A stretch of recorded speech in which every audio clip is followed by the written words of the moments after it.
ಇಡೀ ದೇಶದ ಮತ್ತು ನಮ್ಮ ಕರ್ನಾಟಕ ರಾಜ್ಯದ ಎಲ್ಲ ಸಾರ್ವಜನಿಕರ ಗಮನಕ್ಕೆ ಇದೇ ಜುಲೈ 1ರಿಂದ 10 ಹೊಸ ರೂಲ್ಸ್ ಜಾರಿ.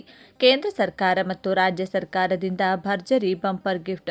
ದಿನನಿತ್ಯ ಬಳಕೆ ಮಾಡುವ ಎಲ್ಪಿಜಿ ಗ್ಯಾಸ್ ಹಾಗೂ ಪಿಂಚಣಿ ಪಡೆಯುವ 60 ವರ್ಷ ಮೇಲ್ಪಟ್ಟ ಹಿರಿಯ ನಾಗರಿಕರಿಗೆ ಹಾಗೂ ಬ್ಯಾಂಕ್ ಅಕೌಂಟ್ ಇದ್ದವರಿಗೆ, ಆಧಾರ್ ಕಾರ್ಡ್ ಇದ್ದವರಿಗೆ ಸೇರಿದಂತೆ ಸ್ವಂತ ವಾಹನ ಸವಾರರಿಗೆ ಸೇರಿದಂತೆ ದೇಶದಾದ್ಯಂತ ಎಲ್ಲ ನಾಗರಿಕರಿಗೂ ಅನ್ವಯವಾಗುವಂತೆ 10 ಹೊಸ ರೂಲ್ಸ್ ಜಾರಿಗೆ ತರಲಾಗಿದ್ದು, ದೇಶದ ಮತ್ತು ನಮ್ಮ ಕರ್ನಾಟಕದ ಪ್ರತಿಯೊಬ್ಬ ಸಾರ್ವಜನಿಕರು ಅಗತ್ಯವಾಗಿ ತಿಳಿದುಕೊಳ್ಳಬೇಕಾದ ಮಾಹಿತಿಯಾಗಿದೆ.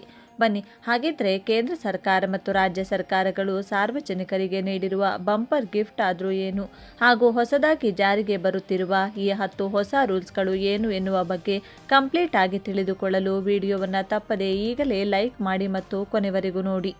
ಮೊದಲನೆಯದಾಗಿ ಎಲ್ಪಿಜಿ ನಿಯಮಗಳಲ್ಲಿ ಬದಲಾವಣೆ. ಎಲ್ಪಿಜಿ ಮತ್ತು ಪಿಎನ್ಜಿ ಎರಡೂ ಸಂಪರ್ಕಗಳನ್ನು ಹೊಂದಿರುವವರು ತಮ್ಮ ಎಲ್ಪಿಜಿ ಸಂಪರ್ಕವನ್ನು ರದ್ದುಪಡಿಸಲು ಕೇಂದ್ರ ಸರ್ಕಾರ 90 ದಿನಗಳ ಗಡುವು ನೀಡಿತ್ತು.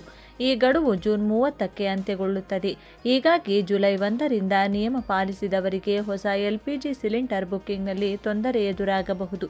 ಜೊತೆಗೆ ಕೆವೈಸಿ ಪೂರ್ಣಗೊಳಿಸದವರಿಗೂ ಗ್ಯಾಸ್ ಪಡೆಯಲು ಅಡಚಣೆ ಉಂಟಾಗುವ ಸಾಧ್ಯತೆ ಇದೆ. ಆದರೆ ಪರಿಸ್ಥಿತಿಗೆ ಅನುಗುಣವಾಗಿ ಸರ್ಕಾರ ಈ ಅವಧಿಯನ್ನು ವಿಸ್ತರಿಸುವ ಸಾಧ್ಯತೆ ಇದೆ. ಎರಡನೆಯದಾಗಿ ಎಲ್ಪಿಜಿ ಬೆಲೆ ಇಳಿಕೆಯಾಗುವ ಸಾಧ್ಯತೆ. ಮಧ್ಯಪ್ರಾಚ್ಯದ ಯುದ್ಧದ ಹಿನ್ನೆಲೆಯಲ್ಲಿ ವಾಣಿಜ್ಯ ಹಾಗೂ ಗೃಹ ಬಳಕೆಯ ಎಲ್ಪಿಜಿ ಸಿಲಿಂಡರ್ಗಳ ಬೆಲೆ ಏರಿಕೆಯಾಗಿತ್ತು. ಈಗ ಯುದ್ಧ ಪರಿಸ್ಥಿತಿ ಶಾಂತವಾಗಿದ್ದು, ಹಾರ್ಮುಜ್ ಜಲಸಂಧಿ ಮೂಲಕ ಭಾರತಕ್ಕೆ ಕಚ್ಚಾ ತೈಲ ಸರಬರಾಜು ಸುಗಮವಾಗಿರುವುದರಿಂದ ಎಲ್ಪಿಜಿ ದರ ಇಳಿಕೆಯಾಗುವ ಸಾಧ್ಯತೆ ಇದೆ ಎಂದು ಸರ್ಕಾರ ನಿರೀಕ್ಷಿಸಿದೆ. ಮೂರನೆಯದಾಗಿ ಆಧಾರ್ ಅಪ್ಡೇಟ್. ಯುಐಡಿಎಐ ಈ ತಿಂಗಳಿನಿಂದ ಆಧಾರ್ ಕಾರ್ಡ್ ಅಪ್ಡೇಟ್ಗೆ ಹೊಸ ಸೇವೆಯನ್ನು ಆರಂಭಿಸಿದೆ. ಜುಲೈ 1ರಿಂದ ಆಧಾರ್ ಆ್ಯಪ್ ಮೂಲಕ ನಿಮ್ಮ ಇಮೇಲ್ ವಿಳಾಸವನ್ನು ಉಚಿತವಾಗಿ ನವೀಕರಿಸಬಹುದು. ಈ ಹಿಂದೆ ಇದಕ್ಕಾಗಿ ₹75 ಶುಲ್ಕ ವಿಧಿಸಲಾಗುತ್ತಿತ್ತು. ನಾಲ್ಕನೆಯದಾಗಿ ರೈಲ್ವೆ ನಿಯಮಗಳಲ್ಲಿ ಕಠಿಣ ಕ್ರಮ. ಜುಲೈ 1ರಿಂದ ಭಾರತೀಯ ರೈಲ್ವೆಯಲ್ಲಿ ಪ್ರಯಾಣಿಕರಿಗಾಗಿ ನಿಯಮಗಳನ್ನು ಇನ್ನಷ್ಟು ಕಠಿಣಗೊಳಿಸುವ ಪ್ರಸ್ತಾವನೆಗೆ ರಾಷ್ಟ್ರಪತಿ ಅನುಮೋದನೆ ನೀಡಿದ್ದಾರೆ. ಟಿಕೆಟ್ ಇಲ್ಲದೆ ಪ್ರಯಾಣಿಸುವವರಿಗೆ ವಿಧಿಸುವ ದಂಡ ಹೆಚ್ಚಾಗುವ ಸಾಧ್ಯತೆ ಇದೆ. ಜೊತೆಗೆ ರೈಲ್ವೆ ನಿಲ್ದಾಣಗಳಲ್ಲಿ ಶಿಸ್ತು ಕಾಪಾಡಲು ಹೊಸ ನಿಯಮಗಳನ್ನು ಜಾರಿಗೆ ತರಲು ಸಿದ್ಧತೆ ನಡೆದಿದೆ. ಐದನೆಯದಾಗಿ ಆದಾಯ ತೆರಿಗೆ ರಿಟರ್ನ್ ಸಲ್ಲಿಕೆ ಗಡುವು. 2025-26 ಹಣಕಾಸು ವರ್ಷದ ಐಟಿಆರ್ 1 ಮತ್ತು ಐಟಿಆರ್ 2 ಸಲ್ಲಿಸಲು ಕೊನೆಯ ದಿನಾಂಕ ಜುಲೈ 31, 2026 ಆಗಿದೆ. ಈ ಗಡುವಿನೊಳಗೆ ರಿಟರ್ನ್ ಸಲ್ಲಿಸದಿದ್ದರೆ ದಂಡ ಸೇರಿದಂತೆ ಕೆಲವು ತೆರಿಗೆ ಸೌಲಭ್ಯಗಳಿಂದ ವಂಚಿತರಾಗುವ ಸಾಧ್ಯತೆ ಇದೆ. ಆರನೆಯದಾಗಿ ಪಾಸ್ಪೋರ್ಟ್ ಶುಲ್ಕ ಹೆಚ್ಚಳ.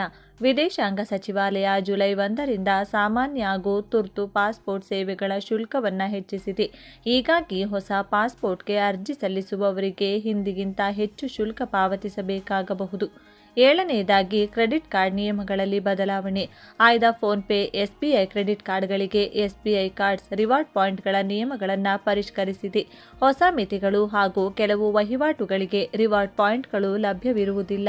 ಇದೇ ವೇಳೆ ಎಚ್ಡಿಎಫ್ಸಿ ಕ್ರೆಡಿಟ್ ಕಾರ್ಡ್ ಹೊಂದಿರುವವರು ಹಿಂದಿನ ಕ್ಯಾಲೆಂಡರ್ ತ್ರೈಮಾಸಿಕದಲ್ಲಿ ಕನಿಷ್ಠ ₹60,000 ಖರ್ಚು ಮಾಡಿದರೆ ಪ್ರತಿ ತ್ರೈಮಾಸಿಕದಲ್ಲಿ 3 ಬಾರಿ ಉಚಿತ ದೇಶೀಯ ವಿಮಾನ ನಿಲ್ದಾಣ ಲೌಂಜ್ ಪ್ರವೇಶ ಸೌಲಭ್ಯ ಪಡೆಯಬಹುದು. ಎಂಟನೆಯದಾಗಿ ಕಾರುಗಳ ಬೆಲೆ ಏರಿಕೆ. ಕಿಯಾ ಸೇರಿದಂತೆ ಕೆಲವು ವಾಹನ ತಯಾರಿಕಾ ಕಂಪನಿಗಳು ಜುಲೈ ತಿಂಗಳಿಂದ ವಾಹನಗಳ ಬೆಲೆ ಹೆಚ್ಚಿಸಲು ನಿರ್ಧರಿಸಿವೆ. ಕಿಯಾ ಸುಮಾರು 2% ಹಾಗೂ ಟಾಟಾ ಮೋಟಾರ್ಸ್ ತನ್ನ ಐಸಿಇ ಮತ್ತು ಇವಿ ಮಾದರಿಗಳ ಬೆಲೆಯನ್ನು 1.5% ವರೆಗೆ ಹೆಚ್ಚಿಸುವ ಸಾಧ್ಯತೆ ಇದೆ.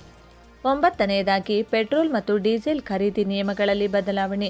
ಜುಲೈ 1ರಿಂದ ದೊಡ್ಡ ವಾಣಿಜ್ಯ ಬಳಕೆದಾರರು ಚಿಲ್ಲರೆ ಪೆಟ್ರೋಲ್ ಬಂಕ್ಗಳಿಂದ ಇಂಧನ ಖರೀದಿಸುವುದಕ್ಕೆ ಇದ್ದ ತಾತ್ಕಾಲಿಕ ನಿರ್ಬಂಧವನ್ನು ಕೇಂದ್ರ ಸರ್ಕಾರ ತೆಗೆದುಹಾಕಿದೆ. ಹೀಗಾಗಿ ಸಾರಿಗೆ ಸಂಸ್ಥೆಗಳು, ಕಾರ್ಖಾನೆಗಳು ಹಾಗೂ ಕೈಗಾರಿಕೆಗಳು ಹಿಂದಿನಂತೆ ಪೆಟ್ರೋಲ್ ಮತ್ತು ಡೀಸೆಲ್ ಖರೀದಿಸಬಹುದು.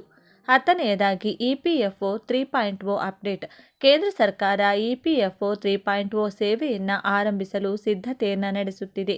ಈ ಹಿನ್ನೆಲೆಯಲ್ಲಿ ಇಪಿಎಫ್ಒ ವೆಬ್ಸೈಟ್ನ ಹಲವು ಸೇವೆಗಳನ್ನು 3 ದಿನಗಳ ಕಾಲ ಸ್ಥಗಿತಗೊಳಿಸಲಾಗಿತ್ತು. ಇಪಿಎಫ್ಒ 3.0 ಜಾರಿಯಾದರೆ ಪಿಎಫ್ ಸದಸ್ಯರು ಯುಪಿಐ ಹಾಗೂ ಎಟಿಎಂ ಮೂಲಕವೂ ತಮ್ಮ ಪಿಎಫ್ ಹಣವನ್ನು ಹಿಂಪಡೆಯುವ ಸೌಲಭ್ಯ ಪಡೆಯುವ ಸಾಧ್ಯತೆ ಇದೆ. ಆದರೆ ಈ ಕುರಿತು ಇನ್ನೂ ಅಧಿಕೃತ ಘೋಷಣೆ ಹೊರಬಿದ್ದಿಲ್ಲ.